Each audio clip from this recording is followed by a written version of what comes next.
सभी को नमस्कार।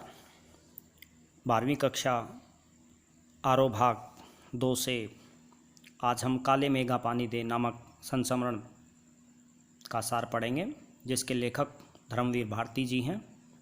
सबसे पहले हम धर्मवीर भारती जी के जीवन परिचय से अवगत होंगे, जिसको आपने लिखना है। उसके बाद पाठ का सार समझेंगे। तो देखिए, धर्मवीर भारती का जीवन परिचय। धर्मवीर भारती का जन्म जो है उत्तर प्रदेश के इलाहाबाद जिले में 1926 में हुआ था। ये प्रश्न कई बार पूछा जा चुका है लघु उत्तरात्मक प्रश्नों में, बहुविकल्पीय प्रश्नों में पूछा गया है। इनके बचपन का कुछ समय आजमगढ़ में बीता।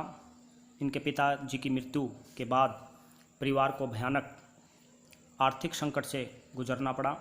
इनका भरण पोषण इनके मामा अभय कृष्ण जी ने किया था।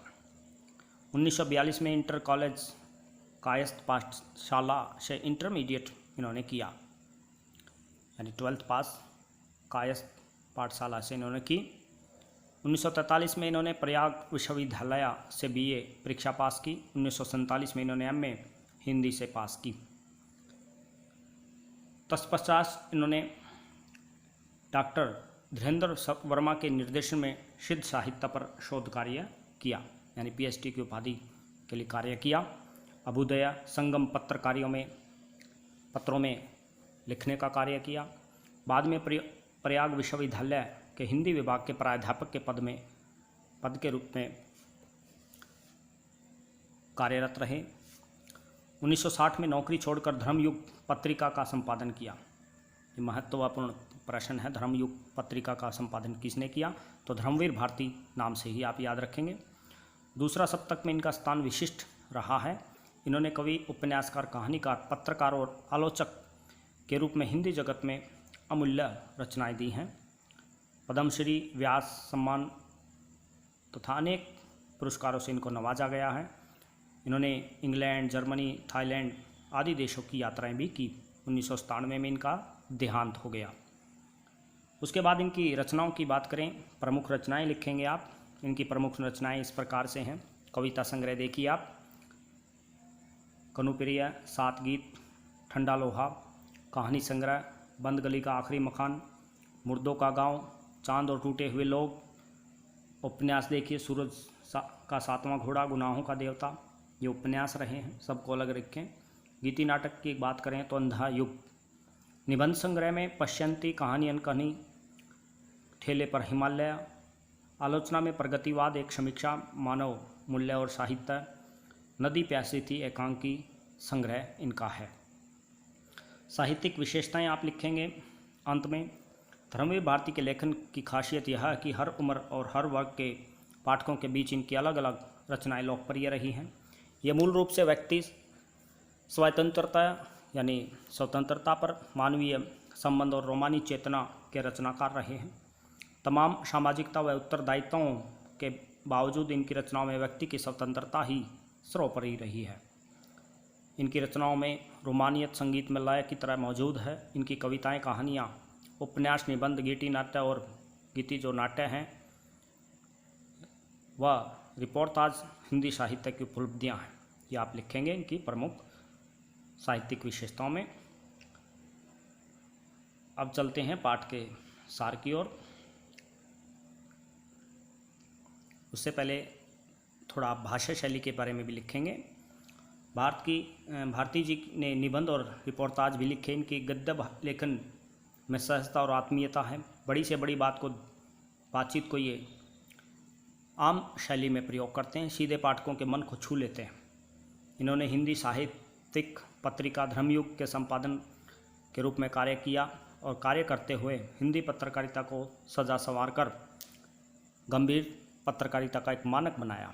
वस्तुतः धर्मवीर भारती का स्वतंत्रता प्राप्ति के बाद साहित्यकारों में प्रमुख स्थान रहा है।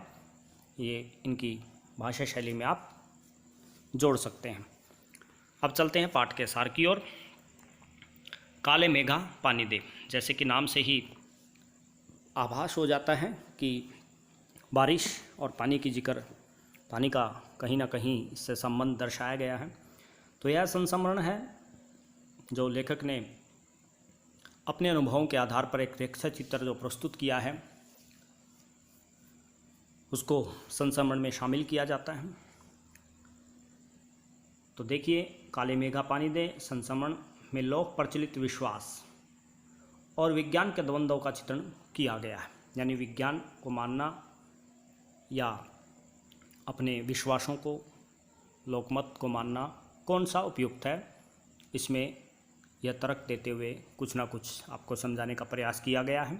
काले मेघा पानी दे। विज्ञान का अपना तर्क होता है, विश्वास का अपना सामर्थ्य है। इसकी सार्थकता के विषय में शिक्षित वर्ग असमंजस में है। लेखक ने इसी दुविधा को लेकर पानी के संदर्भ में यह प्रसंग रचा है, यानी ये रचना लिखी है। आषाढ़ का पहला पखवाड़ा बीत चुका है, यानी गर्मियाँ आ गई हैं। ऐसे में खेती और अन्य कार्यों के लिए पानी न हो तो जीवन चुनौतियों का घर बन जाता है। यदि विज्ञान इन चुनौतियों का निराकरण नहीं कर पाता तो उत्सव धर्मी भारतीय समाज किसी न किसी जुगाड़ में लग जाता है, प्रपंच रचता है, यानी ढोंग आदि करता विश्वास पर आधारित होता है। हर कीमत पर जीवित रहने के लिए अशिक्षा बेबसी के भीतर से उपाय और काट की खोज करता है। लेखक ने दर्शाया है, पाठ में लेखक कहते हैं, लेखक बताता है कि जब वर्षा की प्रतीक्षा करते करते लोगों की हालत ख़राब हो जाती है, तब गांव में नंग धड़ंग किशोर शोर करते हुए कीचड़ में लौटते हुए गलियों में घूमते हैं। यानी कुछ बच्चे टोली बनाकर अर्धनंग होकर निक्कर आदि पहनकर, जैसे छोटे बच्चे होते हैं, घूमते हैं, नहाते हैं। गलियों में 10-12 वर्ष की आयु के होते हैं ये बच्चे। सिर्फ जांघिया और लंगोटी पहनकर गंगा मैया की जय बोलकर गलियों में चल पड़ते हैं। जयकारा सुनते ही लड़कियां और स्त्रियां छज्जों और बारजों पर आ जाती हैं और मंडली को इंद्र सेना का नाम लेखक ने दिया है, या मेंढक मंडली भी कहा है, पुकारते हैं। काले मेघा पानी दे गुड़ धानी दे, गगरी फूटी बैल प्यासा काले मेघा पानी दे। ये गीत बच्चे गाकर इधर उधर गलियों में घूमते हैं। यह मंडली किसी घर के सामने रुककर पानी की पुकार लगाती, यह मतलब गीत गाती। किसी घर के नीचे ये गीत गाते थे बच्चे। इन बच्चों के सर पर जो है पैर तक पानी जो है डाल दिया जाता था। यानी थोड़ा बहुत जो घर में पानी होता था, वैसे ही ग्रीष्म ऋतु में पानी की कमी हो जाती है, ऊपर से बारिश नहीं हो रही है, तो लोग अपने विश्वास को प्रबल बनाने के लिए पानी इन पर डाल देते। वे भीगे बदन से मिट्टी में लोट लगाते तथा कीचड़ में लथपथ हो जाते। ऐसा समय होता था जब हर जगह लोग गर्मी में भुनकर त्राही त्राही करने लगते थे, कुएं सूखने लगते थे, नलों में पानी बहुत कम आता था, खेतों की मिट्टी में पपड़ी जमकर ज़मीन फटने लगती थी, लू चलने के कारण व्यक्ति बेहोश तक हो जाते थे। तो ऐसे में लेखक को ये पानी का जो बर्बादी है, पानी की जो बर्बादी है, ये अच्छी नहीं लगती। पानी की कमी से पशुओं को जो है मरने तक की नौबत आ जाती थी, लेकिन बारिश का नामो निशान नहीं था। जब पाठ पूजा आदि विफल हो जाती तो इंद्र सेना अंतिम उपाय के तौर पर निकलती थी।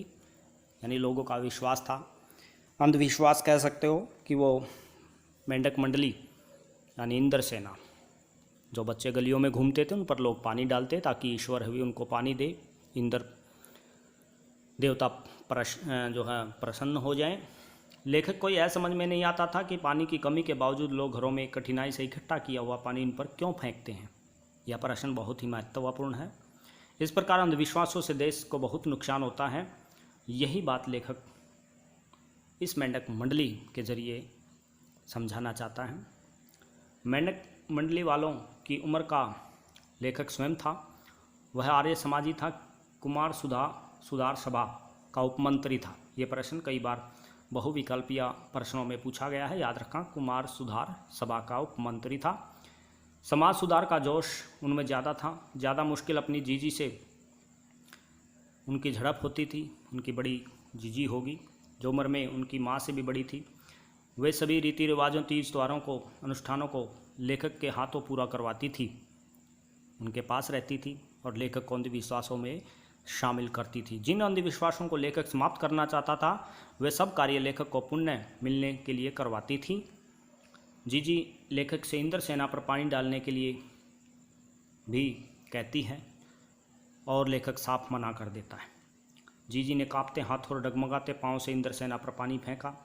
लेखक जीजी से मुंह फुलाए रहा।